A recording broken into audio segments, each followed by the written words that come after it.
Yeah, hi guys, good evening. Welcome, welcome. Can you hear me? Hi Venkatesh, Meena, Vijay, Venkatesh. Great. So why don't the others also put in a hi so I know how many people are there? Can you guys? Yamni, hi. Okay, let's move. So welcome. And some of you who have attended my previous sessions know that my name is Sandeep. I work in the space of organization development and people development. I bring consciousness into businesses, leadership, and people to help them to generate sustained growth, profits, and credibility. Today, we are going to talk about authentic leadership starts with leading self. Okay, so why don't we today, right from the beginning, make it an interactive session? What does the title Authentic Leadership Starts with Leading Self, suggest to you? I know it's going to be a little bit difficult typing repeatedly, but still, I'm giving you half a minute to type what does it suggest to you?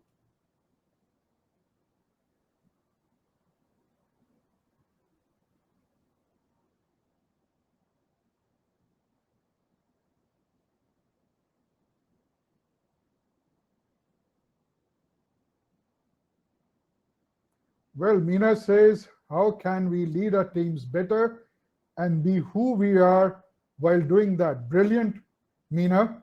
Anyone else? Okay. In any organization, there are two types of people, the managers and the leaders. Now, Peter Drucker says managers do things right, leaders do the right thing.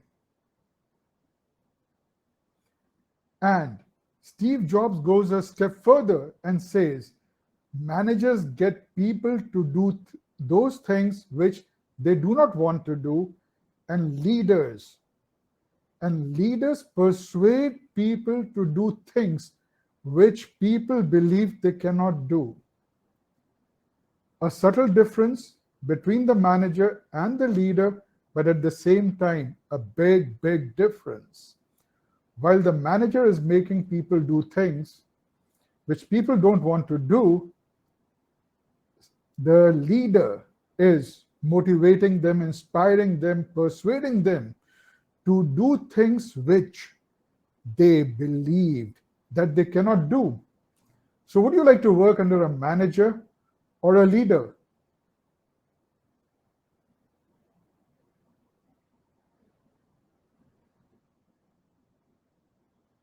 Come on, guys. Whom would you like to work with, a leader or a manager? Leader, leader. I'm sure everyone. So, today we are going to talk about leadership. People. Leaders are again those people who persuade you, motivate you, inspire you to do things which you believe that you cannot do. They are the people who do the right things. They don't go by they go by the SOPs, but if required, they also go beyond the SOPs. Now, in the title, there's there's a phrase authentic leadership.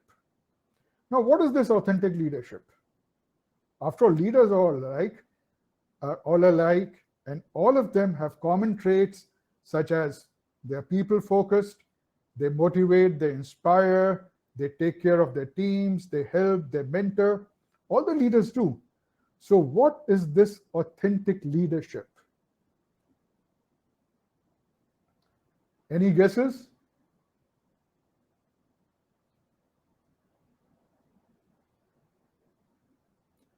Okay, Yamni says being true to yourself. Anyone else? Not faking, Vijay, yes.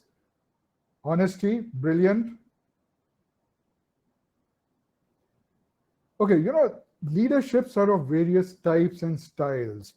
They could be transactional, they could be transformative, they could be the servant leadership, and then you have the authentic leadership. Now, if we look at the history of management, in the ancient wisdom, ancient philosophy, be it Chinese, be it Indian, be it Greek, they talked of the leader possessing or developing 4 qualities. And what were they? Prudence, temperance, justice, fortitude. So an authentic leader, is one who develops ethical and honest relationships with his followers. Authentic leader is one who focuses and practices transparency, genuineness, and honesty. So all of you guys were right, bang on. So an authentic leader is one who develops ethical-minded, ethical and honest relationships with his team or her team. And what does the person practice? Transparency, genuineness, and honesty. So now let's move ahead. My question is, what has leadership got to do with leading self? And the next question is, what is leadership all about? What is leadership?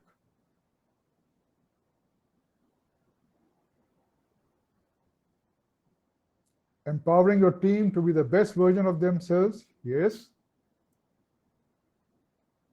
Getting the best out of your team? Brilliant. Anyone else?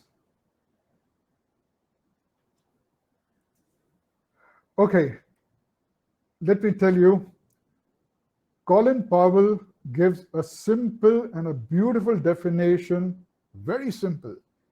He says, now Colin Powell, by the way, is a 4-star retired Army general, a US Army general, who is a big speaker today, who is a big motivator today. He says leadership is all about people. It is not about plans. It is not about strategies. It is not about winning or losing. It is all about people. And Colin Powell was the one person who brought emotional intelligence and mindfulness into the US Army. So if leadership is all about people, so let's see what Steve Jobs says. Again, I go back to his earlier definition. Leadership is all about inspiring people, motivating people, persuading people to do things which they believe cannot do. And if leadership is all about inspiring people, as far as the leader is concerned, what is the leader supposed to do? A simple question. If you have 100 rupees in your pocket, can you give me 110? Yes or no? I repeat my question. Vijay says no. No. Anyone else? How can we? Okay, Venkatesh, you're right. How can we? Yes, it's a no. Another question. When you are angry, you're boiling from inside, and someone comes and says, switch off, switch on, be nice to the other person, can you do it instinctively, reflexively?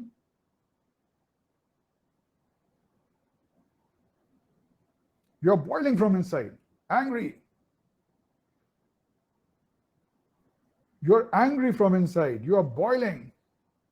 And I come and say, hey, come on, be nice to this person. What happens? What will you give out at that point of time? Vijay says, no way. We will shout. Yes. You know, whatever we have inside us, we only give that. Now, here is the question of inspiring people. Therefore, to inspire people, we got to have that inspiration inside us. Do you know what happens whenever we have to take a decision? An inner voice rings bells in us. It says yes, no, yes, no. It creates confusion in us. It says, no, this will help, this will not help. Your intuition says you should do this, but your brain says, I will do that. And later on, you say, I wish I had followed my intuition. Does it happen with you? Yes, sometimes. Yes, for sure. It happens with all of us. Now, taming this inner voice and making us move from reactivity, from reactions to a situation, to responding to a situation, is leading yourself.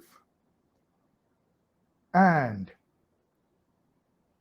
how can you lead yourself? We can lead ourselves because we have the ability to be able to think about our thinking. We human beings are the only species which has the ability to think about its own thinking. Do you guys agree with me?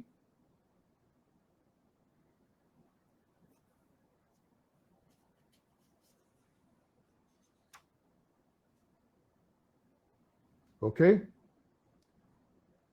And when you think about your thinking, what do?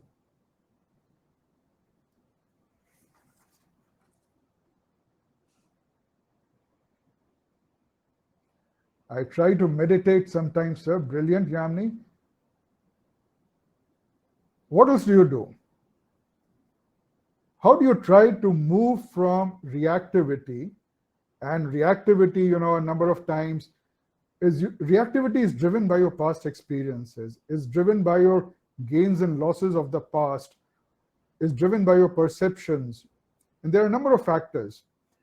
And the story which your brain is telling you at that point of time, your mind is telling you at that point of time, might fit into the reality or might not fit into the reality. So when we act out of reactivity, it is like playing on a slot machine, with the chances of winning are very low, then chances of losing are very high. Because why? For the simple reason, our brain, the emotional brain, has grown to keep us safe. And in case it perceives the external stimuli as something dangerous to you or which would take you away from your comfort zone, it raises a red flag, and you tend to take the softer way. That is, you tend to move on your past reaction, and your past reaction has got nothing to do with the reality in front of you. And then you repent, oh, I wish I should have listened to my intuition, because your intuition is always focused on the present reality. Okay, so having talked about what is authentic relationship, how is it different? What is authentic leadership? How is it different to other forms of leadership? Why is it required to lead yourself? And now the question arises, how do we train ourselves, or how do we train our mind that we lead ourselves first? As a result, we start leading other people in an authentic leadership fashion. The first thing is, if you remember, one sentence, that is your step one. And that sentence is, my attention observes, I pause and accept.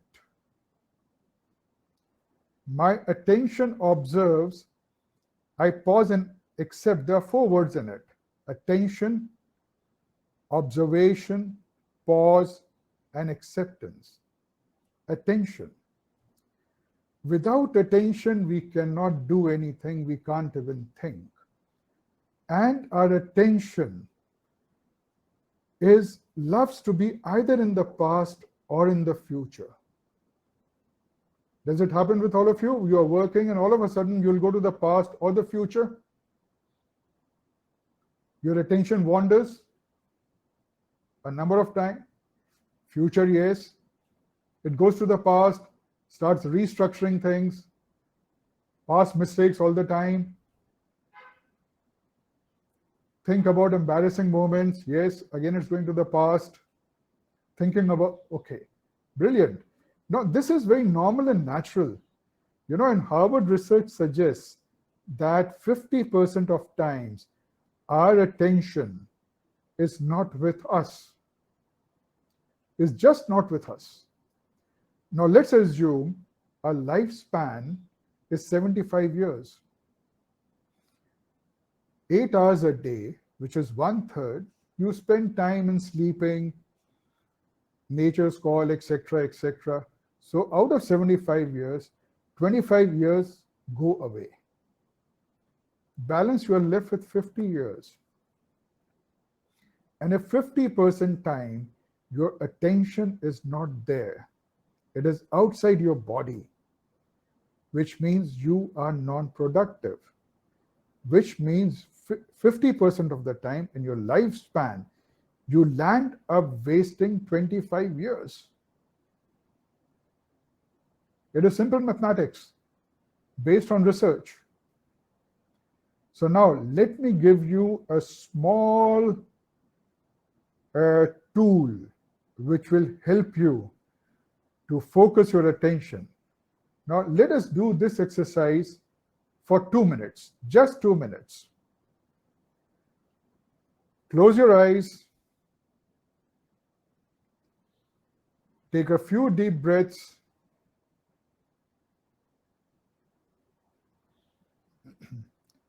And bring your attention to your nostrils.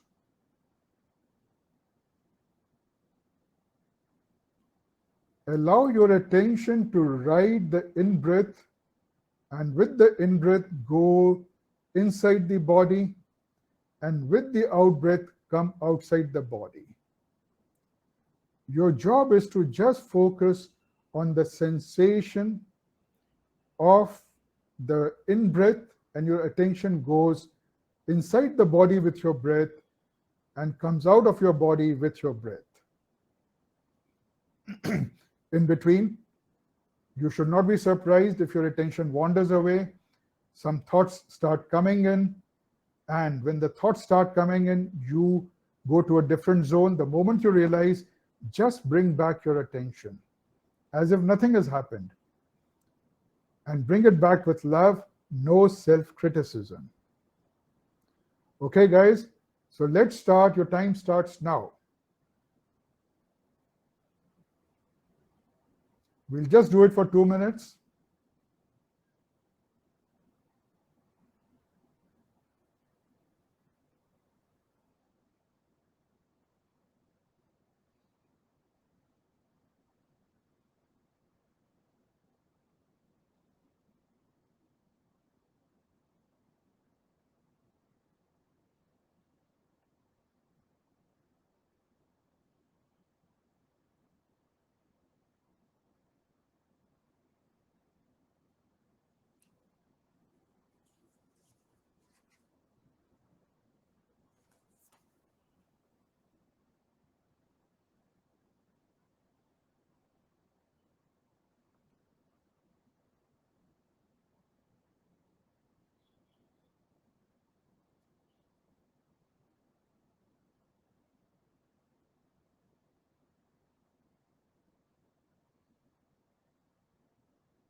Okay, guys, open your eyes. Well, interesting. And I appreciate Meera. Congratulations for being so honest. Meera says, I was not able to sit the whole time. I started looking at my phone. 2 minutes feels like a long time. So obviously, Meera, you could not focus your attention. What about the others? Was it simple, difficult?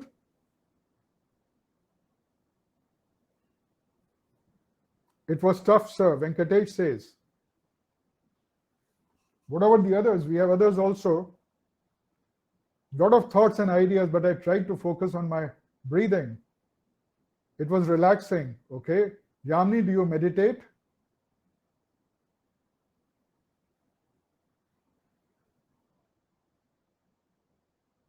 Yes. Okay, guys, now this was a small exercise, a small tool. If you do this thing every day for 5 minutes without bothering about the results, believe me, in 15 days' time, you will find that your attention span has started increasing. And Meena, if you do it sincerely, I assure you, you will not look at your phone, but then you got to do it with all sincerity. Now, if we could not do it for 2 minutes, imagine the way we work throughout the day. Okay. So what are the benefits we'll get once we learn to manage our attention? We will see better, we will hear better, we will smell. All of five senses, they will get into an overdrive. They'll become more efficient, effective. As a result, we'll get more knowledge, we'll get more input, and we'll be in a position to take better decisions. Now, coming to the second part, my attention observes. Now, once you have put your attention or learn to rein in your attention, next is the observation. Observing what? Observing what is happening outside and observing what is happening inside you. Now, just think of the times when you got angry, and if you can recall what happened in your body. Obviously, when you got angry or you were very happy, certain physical changes must have happened in your body. And those physical changes are an indication of the way you are going to react. So therefore, when I say observation, I mean being aware of what is happening inside you and being awake to what is happening outside you. Because what is happening inside you will determine the quality of your reaction to what's happening outside you.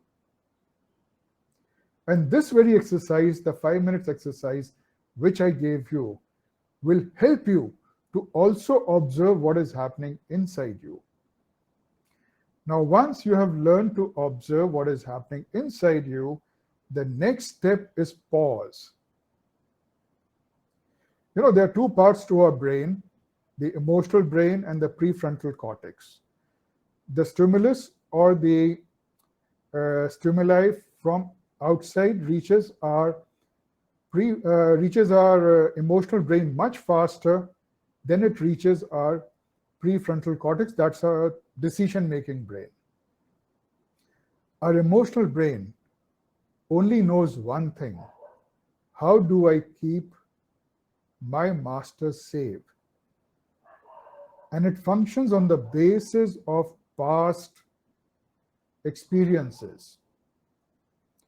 If you had a bad experience in the past, it will only recall that. It will not try to evaluate whether the past experience can be compared to the present situation or not.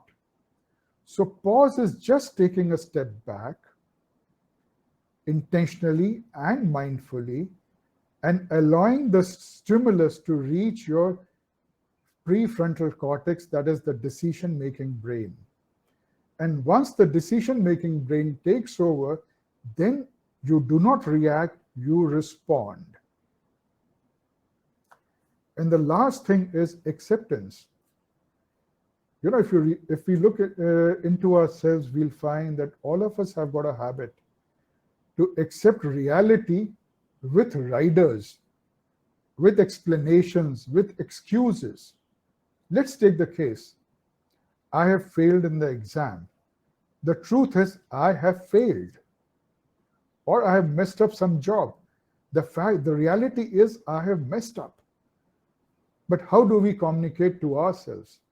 Oh, I failed because my mother asked me to go to the market on the eve of the exam. Had I studied for half an hour more, I would have passed. Oh, I messed up the job because Sheila or Sam did not allow me. They kept on giving me a ring.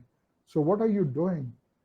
You are passing the blame to something else and you are not accepting the reality. And if you are accepting the reality, you are accepting it with riders. And when you accept reality with riders, you don't look for solutions. Your brain doesn't look for solutions because your brain is convinced of the reason why you failed. And the brain thinks that in case those reasons were not there, you would have passed. But the fact is, no, the reasons are excuses. It has got nothing there, got nothing to do with the reality. So, okay, once we start practicing these four things, this is a package. The step two comes, which is in OWN, OWN. Now, this is the finer version of what I've just talked to you. O stands for owning up the reality. W stands for witnessing what is happening inside you. And N stands for narrating to the external world and narrating to ourselves. And when we start accepting reality, yes, you're right. And when we start accepting reality as it is, we start looking what is happening inside us. We start knowing that how are we reacting. Our brain doesn't want us to be in pain. It wants us to be away from pain. So slowly and gradually, we start becoming flexible. We start becoming adaptable. We become consistent. Energy comes in and we stabilize ourselves. So this is represented by the acronym FACES. F standing for flexibility. This means you become open to hear the views of the other person. You are open to accept the other person in your fold. Adaptability. Circumstances keep on changing. You don't fight the change, but you adjust to the change. Consistency. Now, since you are clear that, okay, you are flexible, you have accepted the other person, you have adapted to the change, you're not fighting the change, automatically consistency comes in. You're not jumping from A to B and B to C. You're consistent. When consistency is there, obviously you are gaining something. And when you're gaining something, your energy goes up. And when your energy goes up and you focus more on getting more results, stability comes in. So, okay, now, what has been the process? My attention observes, I pause and accept, step one, step two, own, step three, FACES. And once this thing comes in, we develop the ability to strike honest and ethical relationships. Now, I am asking you a question. In any relationship you are in, you have with your brother, sister, father, mother, girlfriend, boyfriend, wife, husband, friends in general, what are the four things you expect in that relationship?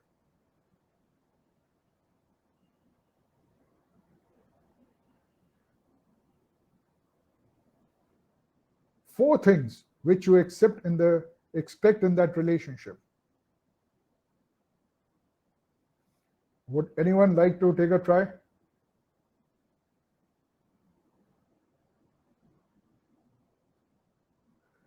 Okay, let me give it to you. Don't you want to be... Okay, Vijay is saying, sir, your voice could not. Could you repeat again? Okay, now, is it clearer, better now? Okay, yeah, my question is, in any relationship in which you are, be it with your parents, be it with your siblings, be it with your friends, be it with your spouse or partners, girlfriend or boyfriend, can you identify the four fundamentals which makes that relationship go forward? Communication, trust, what else? Honesty, brilliant. What else?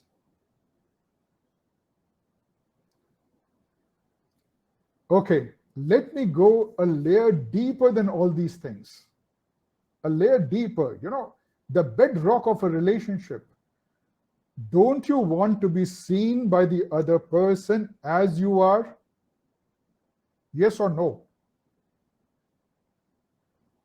My question is, first thing, don't you want to be seen by the other person as you are?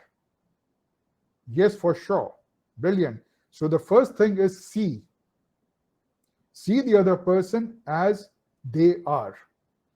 Number two, when you are in distress, don't you want the other person to soothe you?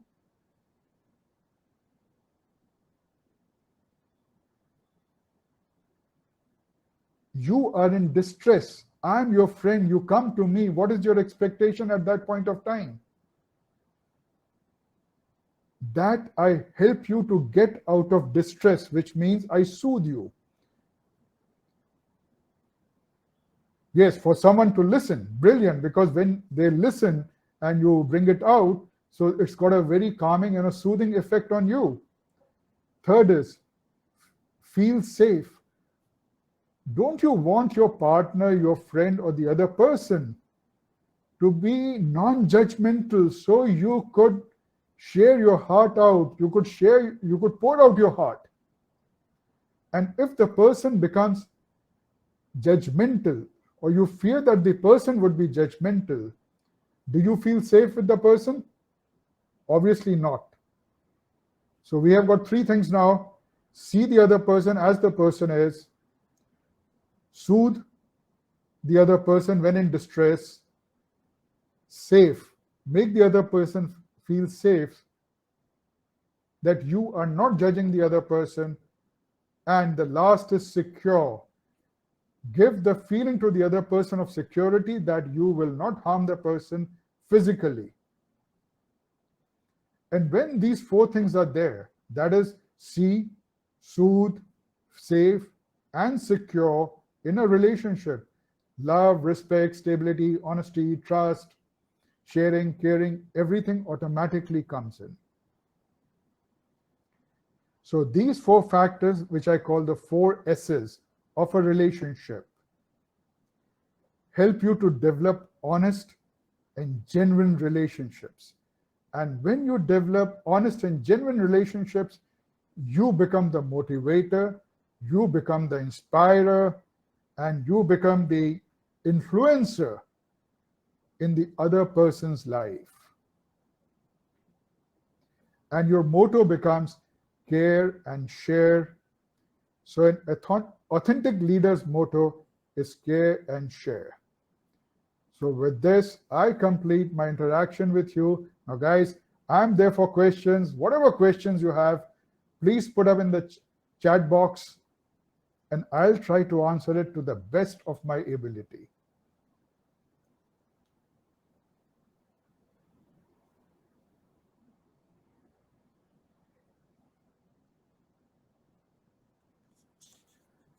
Meena says, sir, what's the first thing I can start doing today?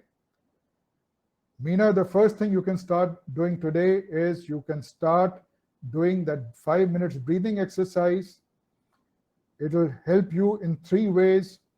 Number one, It will help you to train your attention. Number two, it will relax you. And interestingly, one thing more, you know, what I've given you, that 5 minutes, that's the formal thing. You can also do it in an informal way.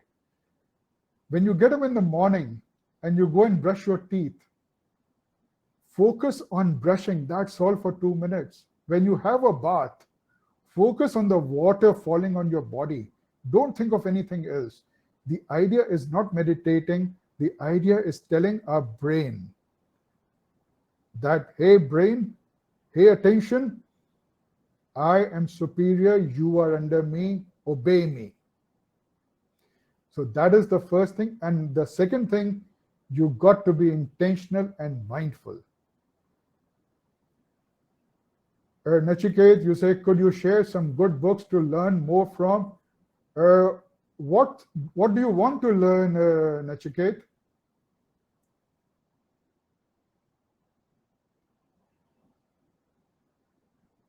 Around leadership. You do one thing, do a Google search. What is authentic leadership? What is servant leadership? What is transformational leadership? And try to read articles or blogs of people, well-established people. Try to, and even the Harvard Business Review articles are fantastic. Get hold of them, read them. Create your base, and then you could, read David Rock's books or Marshall Goldsmith's books. There are a number of books, there are thousands of books. But my suggestion would be that you start surfing the net, do research, read the Harvard Business Review articles, and you can always get back to me if you have any questions, right? And if you want, you can note down my email ID, talkwithsandeep56@gmail.com. And my mobile number is, you can always WhatsApp me a question. That is, my mobile is 9810730653. Yamini says, will we be doing further follow-up sessions? Yamini, next week, same time, what I've planned is to talk about 10 reasons why leaders fail. 10 reasons why leaders fail. And if you want, we could do a follow-up session also on this thing. And why am I talking about the 10 reasons? For the simple reason, all the management philosophy has been devised around the 20th century economy. And the 20th century economy was the industrial economy, where SOPs were there, machines were the prime movers, and people were not supposed to apply their mind. They were just supposed to follow a procedure, a system. But with internet coming in, we have moved to knowledge economy, we have moved to people economy. So what applied to machines does not apply to people. And people, they connect on the basis of emotions. They don't connect on the basis of intellect. They might be impressed by your intellect, but they will connect with you only through emotions. And a lot of leaders, they are struggling between this change. So next Saturday, same time, we'll be talking about 10 reasons why leaders fail.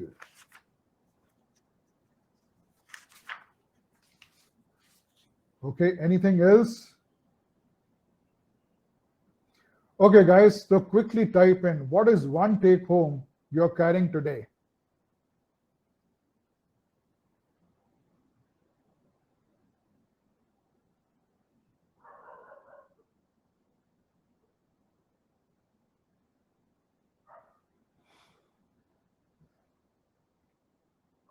Own was valuable.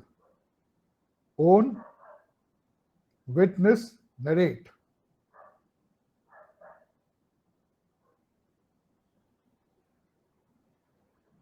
The 4 things around a relationship was helpful, sir. See, soothe, safe, secure.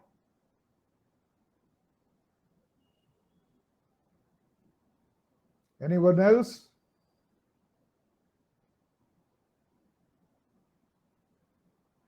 Venkatesh says, I think being more aware of my own emotions will help me grow. Yes, Venkatesh. So for you, it is attention management, observation, pause, and acceptance. Anyone else?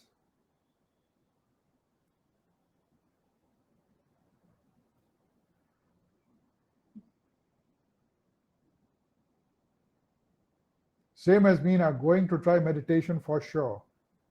The 2 minutes itself was helpful. Brilliant, Vijay. So, guys, join me again next week. Again, we'll have an interactive session. And I really loved the way you folks interacted with me. So, thank you very much. And in case you want to follow up, you want to know more, I've given you my email ID. That is talkwithsandeep56@gmail.com. My number is 9810730653. You could also search me on Facebook and LinkedIn and connect with me over there because I keep publishing articles on LinkedIn. So thank you very much. Bye-bye. Namaste. Till we meet again next week. Thank you. So I'm closing the meeting now.